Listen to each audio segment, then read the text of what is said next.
వీళ్ళు పిచ్చోళ్ళు అన్నానే, ఈ పిచ్చోడు చెప్పిన పిచ్చి మాటలే నేను చచ్చినాక కనబడుతున్నాయని సాక్ష్యం పలుకుతారు. హల్లెలూయా. ఇప్పుడైతే పిచ్చితనంగా కనబడింది, చచ్చినాక తెలిసింది ఈ పిచ్చితనపు మాటలు.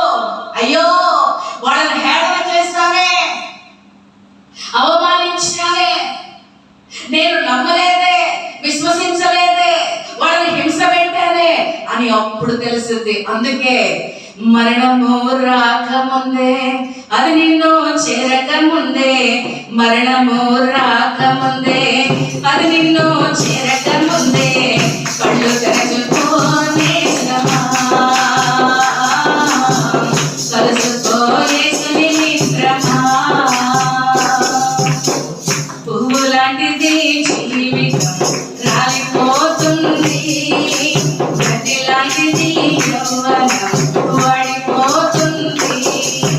ఏ దినమందైనా, ఏ క్షణమైనా, ఏ దినమందైనా, ఏ క్షణమైనా రాలిపోతుంది నేస్తమా,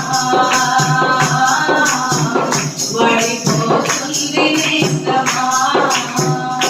ఈ బ్రతుకు వాడిపోతే, ఈ మనిషి బ్రతుకు రాలిపోతే, పువ్వు లాంటి మన బ్రతుకులు.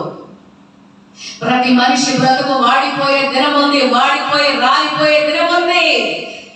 రాలిపోయాక ఎత్తి పారవేసే దినం ఉంది. అర్థమైన వాళ్ళు హల్లెలూయా.